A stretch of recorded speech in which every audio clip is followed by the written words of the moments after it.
जैसे ही शूटर्स ने लिया शाइस्ता का नाम, उधर फूट फूट कर रोने लगी शाइस्ता।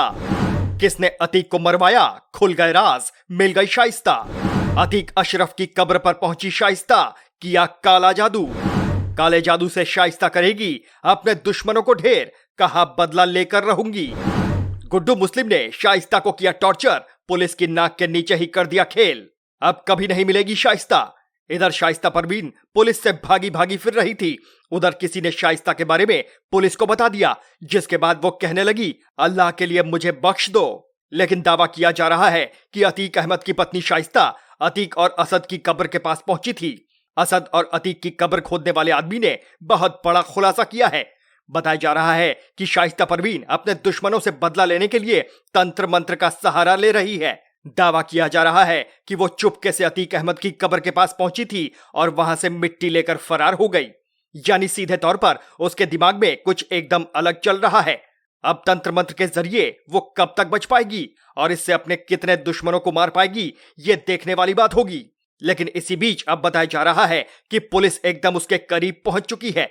यानी आपको 24 घंटे के अंदर ही यह खबर मिल सकती है कि शाइस्ता परवीन को गिरफ्तार कर लिया गया। असल में उसे फरार हुए अब 2 महीने हो चुके हैं, इसलिए पुलिस पर भी दबाव लगातार बढ़ता जा रहा है। शाइस्ता परवीन और गुड्डू मुस्लिम को अब तक पुलिस गिरफ्तार नहीं कर पाई है, जिसकी वजह से लोग अब पुलिस पर ही सवाल खड़े करने लगे हैं। हर किसी के जहन में एक ही सवाल गूंज रहा है कि आखिर अतीक की पत्नी को जमीन खा गई या आसमान निकल गया, आखिर वो क्यों नहीं मिल रही है। लेकिन इसी बीच कुछ ऐसा भी हुआ जिसके बाद आप कहेंगे कि गुड्डू मुस्लिम ने तो सच में खेल ही कर दिया। अगर कोई आपसे यह बात कहे कि शाइस्ता परवीन का काम ही तमाम कर दिया गया है तो आप जरूर हैरान हो जाएंगे, लेकिन शायद कुछ ऐसा ही हुआ है। जब पुलिस प्रयागराज में अतीक अहमद के बंद दफ्तर में पहुंची तो उन्हें भी ऐसे सबूत मिले जिसे देखकर उनका भी हाथ कांपने लगा। टूटी हुई चूड़ियां और साड़ी के साथ साथ यहां पर एक चाकू भी मिला। इसके अलावा कपड़े की एक पोटली भी मिली जिस पर खून के छींटे दिखाई पड़े।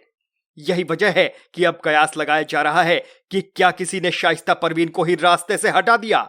इसी बात की तहकीकात करने के लिए पुलिस ने फॉरेंसिक टीम को खून के सैंपल दे दिए हैं और जल्द ही उसकी रिपोर्ट सामने आ जाएगी, जिसके बाद ही साफ हो पाएगा कि क्या शाइस्ता का भी काम किसी ने तमाम कर दिया या फिर वो जिंदा है।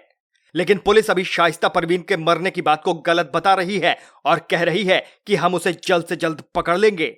लेकिन सवाल यह उठ रहा है कि जो औरत अपने शौहर और अपने बेटे के जनाजे में नहीं पहुंची वो आखिर कितनी खतरनाक हो सकती है। उसके दिमाग में कहीं ना कहीं बदले की भावना चल रही होगी और वो यही सोच रही होगी कि वो किसी भी तरह अपने दुश्मनों को ढेर करे। यही वजह है कि पुलिस के लिए उसे पकड़ना बहुत जरूरी हो गया है। अतीक अहमद तो अब इस दुनिया में नहीं रहा। ऐसे में यह भी संभावना जताई जा रही है कि अतीक की जो संपत्ति है उसको शाइस्ता परवीन जेल जाने से पहले अपने नाम करवाना चाहती है, क्योंकि अतीक के नाम पर जो संपत्ति थी उसको करीब करीब बुलडोजर से ढहा दिया गया है। लेकिन इसके बावजूद अभी भी अतीक अहमद के पास अटूट संपत्ति अलग अलग राज्यों में फैली हुई है। पुलिस सारी संपत्ति की जांच कर अतीक से पहले उन जमीनों के मालिक कौन थे इसका भी पता लगा रही है। बताया जा रहा है कि कुछ लोग अब शिकायत लेकर पुलिस के पास पहुंच रहे हैं कि अतीक अहमद ने जबरदस्ती उनकी जमीन को कब्जा किया था। हालांकि इन सब के पीछे क्या राज छुपे हुए हैं इसका पर्दाफाश तो तभी होगा जब गुड्डू मुस्लिम और शाइस्ता गिरफ्तार हो पाएंगे। अगर वीडियो अच्छी लगी हो तो वीडियो को लाइक और शेयर जरूर करें और हमारे चैनल को सब्सक्राइब करना ना भूलें। धन्यवाद।